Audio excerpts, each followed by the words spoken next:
I'm Juliana Mubanga, founder of Juliana Personal Styling. I'm here today to share with you how to build resilience and maintain your confidence while on your journey to success. Before I start talking, there is a question and answers box on the right of the screen. Please feel free to ask any questions throughout the talk and I can come back to those at the end. Let me start by telling you a little bit about my journey. I have over 20 years experience within the fashion industry, but it really is in 2007 that my journey really began.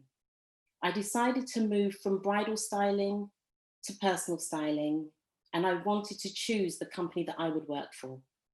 So I researched and I found a company in Mayfair that specialized in styling for women. I presented my CV to the company, even though they hadn't advertised a position. I still went with my CV and presented it. I was told that there was no position available. That wasn't a problem because I still saw it as an opportunity. So what I did, the next week, I followed up with a phone call. 2 days after the phone call, I got a phone call back and I was asked to come in for an informal chat. After that informal chat, which went very well, I was asked to come back again and meet with the directors. After that meeting, I was offered a job as a senior stylist within the styling consultancy. I really do believe that I was given this opportunity because I created it for myself. And I was consistent and I didn't give up. And what allowed me to continue to pursue this company was the fact that I knew what I could bring to the table. And I was confident with my skill and in my craft. So I continued working with this company for 8 years, of which in that time, I was promoted and promoted again to management level. It was at this point in my career that I really felt ready to take the next step. In 2015, Juliana Personal Styling was launched, and I've never looked back. It was a huge, huge decision to take, but I really felt ready. And that would be my feedback and my advice to anybody that is considering starting anything. Make sure that you feel ready. If somebody else tells you that you're ready and you don't feel it, then you're not there yet. But if you're ready, you know when you're ready to take that next step. Working in the fashion industry has taught me so much, but not only has it taught me so much, it's taught me about how to be resilient and how to be confident and to be, to manage yourself and your self-expectation and what your standard is. So when I'm working with anybody, I always make sure I align myself with people who I would be proud to work with. I never take no as a no. I take it as a no, not yet. That means I will return again, as I did with the consultancy job. But I really believe that if you're going to do anything, you need to have the passion. You need to be clear about what your vision is. And that is also something that cannot be prescribed to you by anybody else. You need to have the vision for yourself first. And then from there, you take the steps and you build your tribe around you that will be your support network, that will build you up and support you through your journey. Managing relationships, personal and professional, can be tricky. However, you will know very quickly how to do this. Friends may ask you to do certain things which are not aligned with what your business values are. And you need to step away and separate the friendship to the business, which is not a problem. And if your friends are good friends, they would really understand that, and also friends can sometimes be a hindrance to your business. I remember there was a time when I was about to start Juliana Personal Styling, and I had a comment from somebody who knew me really, really well, and I was really surprised by this comment, and it went something like this: Juliana, do you really think somebody will pay for your service? Wow. That's a real question to ask somebody who has vision, who is confident in what they do. But the person felt that they could ask me this question, and they were really confident when they asked it. And I thought to myself, if I wasn't confident and clear with my vision, if my vision was unclear at this point, well, I would have been knocked off my path. Because if somebody else is showing you that they don't have confidence in what you're doing, and if your confidence is waving yourself, then there's no point. But I did have confidence, and I was determined to be successful. I was determined that this wasn't going to be something that I've given everything up for, only then to then feel disappointed with myself. I was going to push through, and I was going to find the right people to work with. And that was, for me, that's been the last 5 years has been amazing. It's been a challenge, but in all of that, I have learned so much. I've learned so much about people. I've learned so much about managing yourself and your self-expectation and what you want for your business and what you want your business to be presented as and how you want your business to be respected. And this is all because of self-belief and you have resilience. You're told no and you don't take that no, you keep going. And if you take one route and it's not working, you take another route, you'll find another way. And you'll meet lots of people along the way that will be in the same situation. So really have that conversation with people who are like-minded to yourself and who understand your vision. Managing self-doubt. We all have self-doubt at times, but it comes back to your gut instinct. You need to think, why am I doing what I'm doing? What is pushing me to keep going here? And what is my end goal? And if you keep your eye on what you really want to achieve at the end of all of this, that will be enough to push you through and you will keep going. In terms of managing that, it comes down to sometimes revisiting previous experiences and what you take from that. Because there may have been times in the past where you've doubted yourself and you've looked back and you thought, if only I hadn't doubted myself at that point, I would have been able to achieve that. But once you say you're going to start a business or you're going to start, even if it's something part-time, that's an investment of your time. And that's something that you need to be able to be consistent with and continue and never give up on that. And even if it means one day you feel a bit down, you feel a bit disappointed because something didn't work out well, think about it. What could have been different? And what would you do going forward if this situation was to ever present itself again? Because a lot of the situations that I have had have been very much of that. I've had situations where I've seen an opportunity and I've wavered. Should I take it? Shouldn't I take it? And then you think, okay, well, if I don't take it, I will never know. And if I do take it, well, I'll definitely know then, won't I? But then what have I got to lose? You'll only have something to lose if you feel that it's a big risk.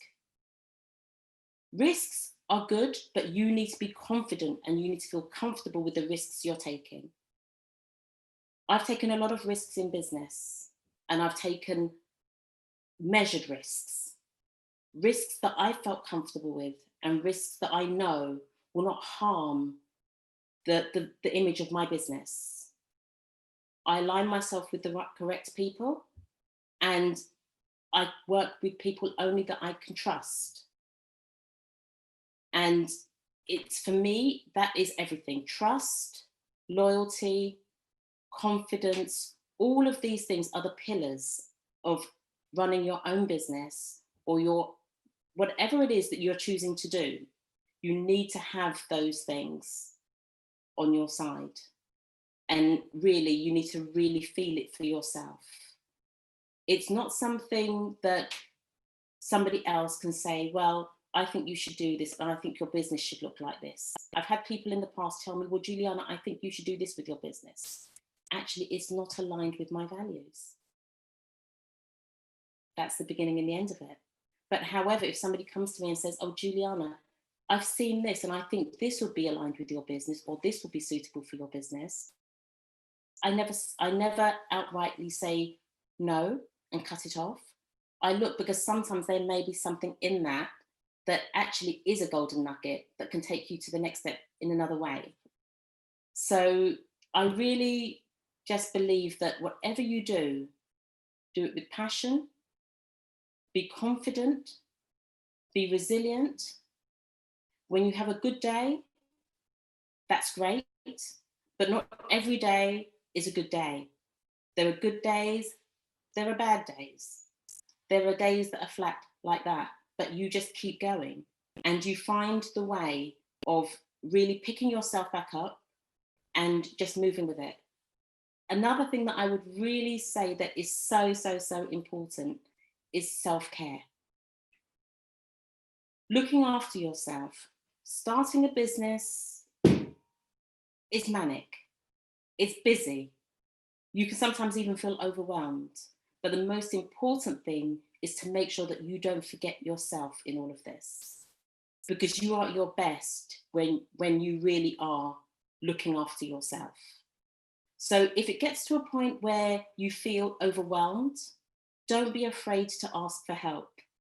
We all do it. We all ask for help in different ways. So if you need an accountant, or you're trying to do your accounts by yourself, but you still feel overwhelmed, ask for help. Find someone. This is when I started my business, I had a wide knowledge in the fashion industry, in the skill and my craft of what I do. But if you asked me about accounting, I really knew nothing.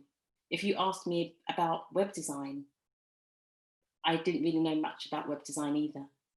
But now I do. I know enough to get by and to get through. But I also have asked for help along the way. And that is how I've built my tribe to support my business and cradle my business onto the next step and onto the next step and onto the next step. And I'm really, really confident that anybody who is starting out in any kind of industry, the things that you need to think about are these. Do you have the passion? Is your vision clear? Are you confident in yourself? And are you resilient? Resilience will come, that's for sure. But you just need to not give up and bounce back every time. And every time you bounce back stronger. And you learn from every experience. No experience is wasted. So one other thing I would also say is, anytime you go into a meeting, you need to feel 100% confident with who you are and what your values are and what your offering is. Sometimes it comes down to even how you present yourself, because presentation is another thing. Every time you walk out, you are the face of your business. So how you present yourself is also very important. Are you reflecting what it is you do? And these are all questions that you need to ask yourself. But in terms of growing and developing, this is all part of it. So I really do hope this has been helpful. And I welcome any questions. Thank you so much for listening. I welcome any questions.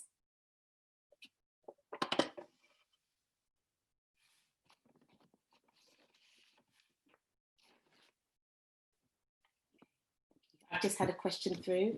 How has COVID impacted your business? Thank you very much for that question. It has pushed me. It's challenged me, as I'm sure it's challenged many other businesses. It has pushed me to take my business, which was purely face-to-face, for the last 5 years to, I would say, 95% online. So I've shifted the whole styling experience from being face to face to online, from the wardrobe analysis to the wardrobe review to the consultation to the styling session. Everything is now online. And that would never have come about had it not been for COVID. I'm confident about that. And sorry, another question's just come through.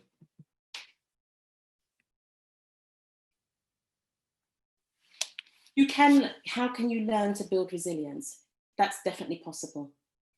I would always say, never give up. The moment you give up, that's it. But really and truly, every no knock is without a lesson to be learnt. So you just need to be confident and think, okay, maybe on that I should do better. I can improve on this. And I'm going to do this next time. And that is all building resilience. That's all building resilience. There's another question coming through. How do you find new clients? I have a website, but my new clients all come through word of mouth, which really is, I would say, is the biggest testament that somebody has experienced the service and they've chosen to share that information with somebody else. So that's how I get the majority of my clients are from word of mouth, and they're all international. But that's just how it's been for me. But now, I think being more online with having an online presence, it will just grow even more, I suppose. So, yeah. Okay.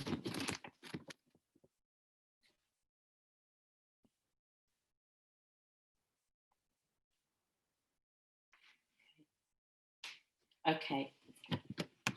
Can you give examples of when you were knocked back and picked yourself back up? There have been quite a few. I think prior to leaving my last job in the bridal styling and moving to the styling consultancy, I was so determined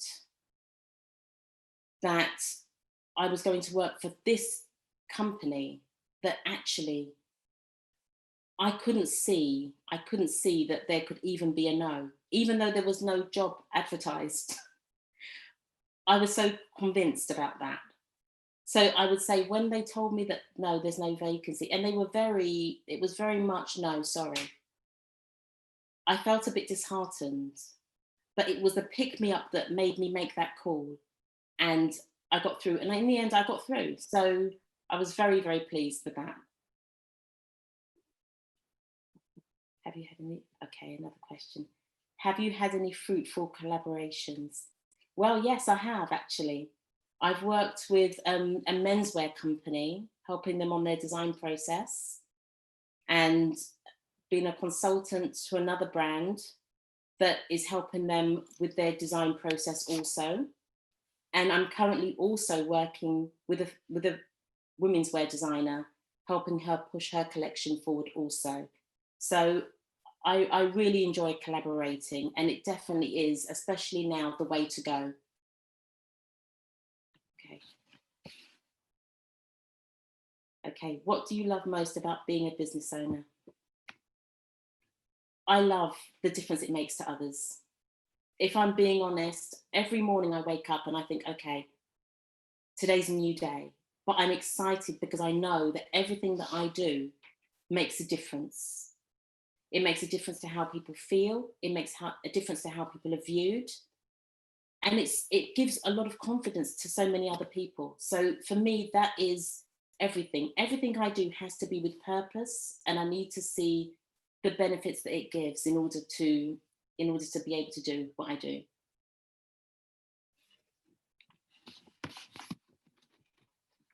How do you handle feedback? Well, no feedback is wasted feedback. I think if somebody gives you feedback, you have to look at it and think, okay, what do I do with this feedback? Is there part of that feedback that is actually true? Can I turn that negative, if it's a negative, into a positive? And if it's positive, it's all good.